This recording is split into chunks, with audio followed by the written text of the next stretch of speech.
السلام علیکم ورحمۃ اللہ وبرکاتہ۔ آج ہمارا ٹاپک ہے کیٹلاگ کی اقسام۔ اس سے پہلے ہم نے کیٹلاگ کی اشکال پڑھی ہیں، آج ہم اس کی اقسام پڑھیں گے، یعنی کیٹلاگ کی اندرونی ساخت کتنی قسم کی ہوتی ہے، یعنی کیٹلاگ کا ارینجمنٹ، کیٹلاگ کی ترتیب کتنی اقسام کی ہے۔ تو اس کی کچھ مشہور اقسام ہیں جو ہم دیکھتے ہیں۔ مصنف کیٹلاگ، سب سے پہلے آتھر کیٹلاگ اسے انگلش میں کہتے ہیں۔ مصنف کیٹلاگ یعنی یہ ایسا کیٹلاگ ہوتا ہے جس میں لائبریری میں موجود تمام مواد کے اندراجات مصنف کے نام کے تحت کیے جاتے ہیں، یعنی جو مصنف کتب کو لکھنے والے ہوتے ہیں ان کے ناموں کے تحت اندراجات کیے جاتے ہیں، جن کو کیٹلاگ میں ترتیب دیا جاتا ہے، اور یہ ترتیب جو ہے یہ الفابیٹیکل یا حروف تہجی کے تحت ہوتی ہے۔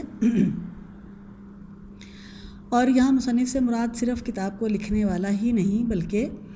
کتاب کا ترجمہ کرنے والا یعنی مترجم بھی مصنف ہی کہلاتا ہے، اور مدیر یعنی جو مختلف قسم اندر ٹاپکس کو یا مضامین کو جمع کرتا ہے وہ بھی مصنف ہی کہلاتا ہے۔ اور اسی طرح کوئی مختلف انجمنیں یا کوئی حکومتی ادارے اگر کوئی کتابیں یا کوئی ڈاکومنٹس چھاپتے ہیں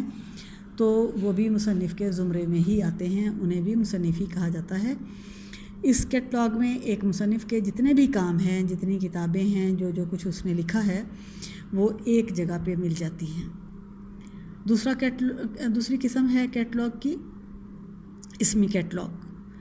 اس کیٹلاگ میں تمام اندراجات ناموں کے تحت کیے جاتے ہیں، اور مصنف کیٹلاگ اور اسمی کیٹلاگ میں فرق یہ ہے کہ مصنف کیٹلاگ میں صرف جو مصنف ہیں، جو کتابوں کو لکھنے والے ہیں، ان کے ناموں کے تحت اندراج ہوتے ہیں، جبکہ اسمی کیٹلاگ میں نہ صرف مصنف یعنی جو کتابوں کو لکھنے والے ہیں ان کے نام کے اندراج ہوتے ہیں بلکہ اس کے علاوہ مختلف مقامات یعنی کوئی شہر اور ملک یا کوئی علاقہ، اس کے اگر کسی ملک یا کسی شہر یا کسی علاقے کے نام کے تحت کتاب چھپی ہے تو اس کے نام کے تحت اندراجات کیے جائیں گے، اسے اسمی کیٹلاگ کہتے ہیں۔ اس کیٹلاگ میں بھی حروف تہجی کے اعتبار سے ترتیب ہوتی ہے، ٹھیک ہے۔ نمبر 3، تیسری قسم جو ہے کیٹلاگ کی وہ ہے موضوعی کیٹلاگ یعنی سبجیکٹ کیٹلاگ۔ اس کیٹلاگ میں تمام کتابوں کو ان کے موضوع کے تحت درج کیا جاتا ہے، یعنی جو اندراجات کیے جاتے ہیں وہ موضوع کے تحت کیے جاتے ہیں، اور اس کی ترتیب بھی حروف تہجی کے اعتبار سے کی جا سکتی ہے، اور اس کے علاوہ درجہ بندی نمبروں کے تحت، یعنی جو موضوع کے درجہ بندی اسکیم میں، کسی درجہ بندی اسکیم میں جو موضوعات کے نمبر دیے گئے ہوتے ہیں ان کے تحت بھی اس کی ترتیب کی جا سکتی ہے۔ اسے موضوعاتی یا موضوعی کیٹلاگ کہا جاتا ہے۔ چوتھی قسم درجہ بندی کیٹلاگ ہے، یعنی کلاسیفائڈ کیٹلاگ۔ کلاسیفائڈ کیٹلاگ یا درجہ بندی کیٹلاگ ایسا کیٹلاگ ہے جس میں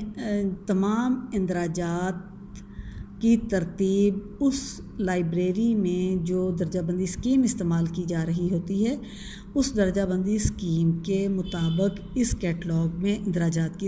کو ترتیب دیا جاتا ہے، یعنی اس کیٹلاگ کو جو موضوعی نمبروں کے حساب سے ترتیب دیا جاتا ہے، یعنی جو موضوعات کو نمبر دیے گئے ہوتے ہیں ان نمبروں کے تحت ترتیب دیا جاتا ہے۔ مثال کے طور پہ اگر ایک کتب خانے میں ڈی وی کی درجہ بندی اسکیم استعمال کی جا رہی ہے تو پھر کیٹلاگ یعنی جو تمام اندراجات ہیں، جو معلومات دی گئی ہیں اس کیٹلاگ میں، وہ ان کو جب ترتیب دیا جائے گا تو 000 سے 999 تک جو نمبر ہیں ان کے مطابق اندراجات کو ترتیب دیا جائے گا۔ لیکن اس کا درجہ بندی کیٹلاگ جو ہے یہ عام قسم کے قارئین استعمال نہیں کر سکتے، کیونکہ انہیں نہیں پتہ کہ درجہ بندی اسکیم میں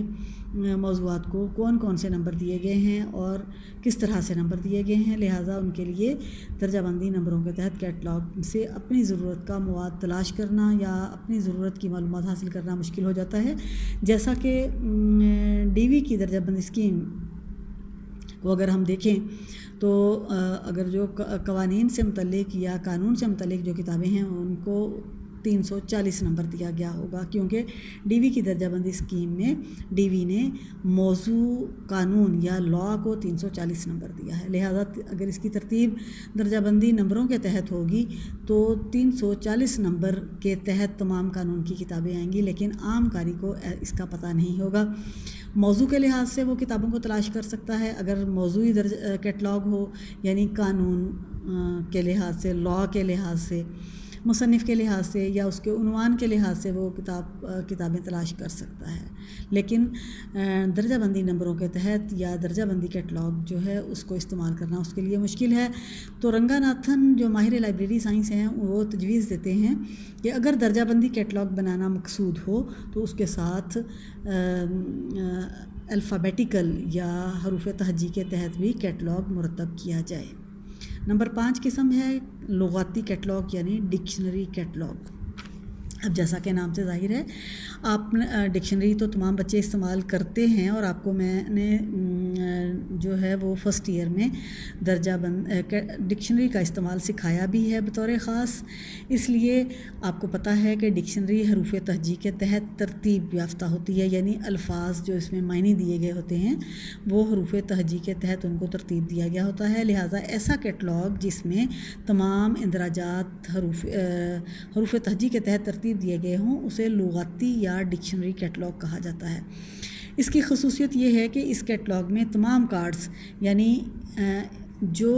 ایک کتاب کے کیٹلاگ مصنف کے تحت کارڈز جو ہیں، ایک کتاب کے کارڈز مصنف کے تحت بھی بنائے جا سکتے ہیں، موضوع کے تحت بھی بنائے جا سکتے ہیں، عنوان کے تحت بھی بنائے جا سکتے ہیں، مترجم کے نام سے بھی بنائے جا سکتے ہیں، سلسلہ وار یعنی سلسلے کے تحت بھی بنائے جاتے ہیں، اس کے علاوہ اور بھی اضافی اندراجات کے کارڈ بنائے جا سکتے ہیں۔ لہٰذا جو یہ لغاتی کیٹلاگ ہوگا یا ڈکشنری کیٹلاگ ہوگا، اس میں تمام قسم کے کارڈز، مصنف کارڈز، موضوعی کارڈز، عنوان کارڈز، مترجم کارڈز، سلسلہ وار کارڈز، اضافی اندراجات کے کارڈ سب کو حروف تہجی کے تحت ترتیب دے دیا جائے گا، اور یہ کیٹلاگ تمام قارئین کے لیے استعمال کرنا بہت آسان ہوتا ہے، کیونکہ ڈکشنری کو استعمال کرنا تمام لوگ جانتے ہیں، اس لیے اس کیٹلاگ کو استعمال کرنا کسی کے لیے مشکل نہیں ہوتا، کیونکہ اس کی ترتیب ڈکشنری والی ہوتی ہے۔ اس سے تمام قارئین اپنی مطلوبہ معلومات فوراً حاصل کر لیتے ہیں۔ اس کیٹلاگ میں ایک اچھے کیٹلاگ کی بہت ساری خوبیاں موجود ہوتی ہیں اور اکثر کتب خانوں میں یہی کیٹلاگ استعمال کیا جاتا ہے۔ اس کی خوبیاں یہ ہیں کہ اس میں ایک جیسے عنوان والی تمام کتب کے کارڈ ایک جگہ جمع ہو جاتے ہیں، ایک موضوع سے متعلقہ تمام کتب کے کارڈ ایک جگہ جمع ہو جاتے ہیں، ایک مصنف سے کی تمام کتب کے کارڈ ایک جگہ جمع ہو جاتے ہیں، اور اس کیٹلاگ کو ہر وقت اپ ٹو ڈیٹ رکھا جا سکتا ہے۔ نمبر 6 قسم ہے شیلف لسٹ کیٹلاگ کی۔ شیلف لسٹ کیٹلاگ یعنی جیسا کہ نام سے ظاہر ہے، یہ ایسا کیٹلاگ ہوتا ہے جس میں تمام کتب کے اندراجات کو شیلف کی ترتیب کے مطابق، یعنی جیسے الماریوں میں شیلفز پر کتب کو ترتیب دیا گیا ہوتا ہے اسی طرح سے کیٹلاگ کو ترتیب دیا گیا ہوتا ہے، یعنی اس کیٹلاگ کی ترتیب لائبریری میں جو درجہ بندی اسکیم استعمال کی جا رہی ہوتی ہے اس کے نمبروں کے تحت ہوتی ہے۔ اس کیٹلاگ کی ترتیب کے مطابق ہی کتب خانے کی الماریوں میں مواد کو شیلفوں پر ترتیب دیا جاتا ہے۔ مثلاً اگر ڈی وی کی درجہ بندی کا نظام کتب خانے میں استعمال کیا جا رہا ہے تو پھر کارڈوں کی ترتیب 000 سے 999 تک ہوگی۔ شیلف لسٹ کیٹلاگ کا ایک اور فائدہ یہ ہے کہ اس میں کتاب کی کاپیوں کی تعداد اور مختلف ایڈیشنوں کے متعلق بھی معلومات مل جاتی ہیں، اور شیلف لسٹ کیٹلاگ عموماً لائبریری کا عملہ استعمال کرتا ہے، اسی لیے اس کو دفتری کیٹلاگ بھی کہا جاتا ہے۔ اس کے شیلف لسٹ کیٹلاگ کے بہت سارے فائدے ہیں۔ یہ کیٹلاگ لائبریری کے تمام ذخیرے کا مکمل ریکارڈ ہوتا ہے۔ اس کیٹلاگ سے آسانی سے پتہ چل جاتا ہے ایک کتاب کی کتنی کاپیاں لائبریری میں موجود ہیں۔ اس کیٹلاگ کا ایک اور فائدہ یہ ہے کہ اس سے لائبریری میں موجود کتابوں کے بارے میں یہ بھی پتہ چل جاتا ہے کہ لائبریری میں کون سی کتاب کا کون سا ایڈیشن موجود ہے۔ اس کے علاوہ جب کتابیں خریدنی ہوتی ہیں تو اس کیٹلاگ کی مدد سے آسانی سے ہم کتابیں خرید سکتے ہیں۔ اس سے یہ پتہ چل جاتا ہے کہ لائبریری میں کون سے موضوع پر کون سی کتابیں موجود ہیں، کون سے مصنف کی کتابیں موجود ہیں، اس لیے کتب کی خریداری میں یہ بہت ہی زیادہ معاون اور مددگار ہوتا ہے۔ کسی خاص موضوع پر کسی ایک ٹاپک پر اگر کتابوں کی فہرست مرتب کرنی ہو تو اس کیٹلاگ کی مدد سے آسانی سے تیار کی جا سکتی ہے۔ اس کے علاوہ لائبریری کی سالانہ جو اسٹاک چیکنگ ہوتی ہے، پورے ذخیرے کی جو چیکنگ ہے، جانچ پڑتال ہے، اس میں بھی یہ کیٹلاگ مددگار ہوتا ہے۔ اس کی مدد سے ہم لائبریری میں موجود کتابوں کی شیلف پر چیکنگ کر سکتے ہیں۔ اگر لائبریری کا داخلہ رجسٹر گم ہو جائے تو اس کیٹلاگ کی مدد سے دوبارہ تیار کیا جا سکتا ہے، کیونکہ اس میں پورا شیلفز کی مدد کے مطابق اس کا ریکارڈ موجود ہوتا ہے۔ لائبریری کی انشورنس وغیرہ کروانا ہو تو یہ ریکارڈ پیش کر کے انشورنس کروائی جا سکتی ہے۔ تو اس کے علاوہ نئی کتب کی جب آتی ہیں لائبریری میں، ان کی درجہ بندی کرنی ہو تو اس کی مدد سے ان کو درجہ بندی نمبر لگائے جا سکتے ہیں۔ اس کے علاوہ لائبریری کا تربیت یافتہ عملہ اس کیٹلاگ سے درجہ بندی کیٹلاگ کا کام بھی لے سکتا ہے۔ ایک اور فائدہ اس کا یہ ہے کہ اگر کوئی قارئین جب کیٹلاگ استعمال کرتے ہیں عام کیٹلاگ کو، تو اس میں سے اگر کوئی کارڈ پھٹ جاتا ہے، ضائع ہو جاتا ہے، تو اس شیلف لسٹ کیٹلاگ کی مدد سے دوبارہ وہ کارڈ تیار کیے جا سکتے ہیں۔ اس کے علاوہ مستقبل میں منصوبہ بندی کے لیے یہ بڑا ہی فائدہ مند ہے یہ والا کیٹلاگ، کیونکہ اس سے پتہ چل جاتا ہے کہ کس موضوع پر کس شعبے میں کتنا ذخیرہ موجود ہے، اور کون سے موضوع پر یا کون سے شعبے میں کتب کم ہیں جو مزید خریدی جا سکتی ہیں۔ نمبر 7 جو ہے وہ کیٹلاگ کی قسم ہے یونین کیٹلاگ۔ یونین جیسے کہ نام سے ظاہر ہے، یعنی ایک سے زائد کتب خانوں کے کیٹلاگ کو یونین کیٹلاگ کہتے ہیں۔ یعنی اگر ایک منصوبے کے تحت، ایک پلان کے تحت ایک سے زائد کتب خانوں کے کیٹلاگ اکٹھے کر دیے جائیں تو اسے یونین کیٹلاگ کہتے ہیں۔ تو اس کیٹلاگ کا فائدہ یہ ہوتا ہے کہ اس سے یہ پتہ چل جاتا ہے کہ کون کون سے کتب خانوں میں کون کون سی کتابیں موجود ہیں۔ اس طرح تمام کتب خانے ایک دوسرے سے اپنے قارئین کی ضرورت کی کتابیں حاصل کر کے ان کی وقتی طور پر ضروریات کو پورا کر سکتے ہیں۔ طالبات، یہ ہمارا ٹاپک آج کمپلیٹ ہو گیا ہے، کیٹلاگ کی اقسام، ٹھیک ہے۔ تو اگلا انشاءاللہ ہمارا لیکچر ہوگا ضابطۂ کیٹلاگ سازی کی مختصر تاریخ، ٹھیک ہے۔ السلام علیکم ورحمۃ اللہ وبرکاتہ۔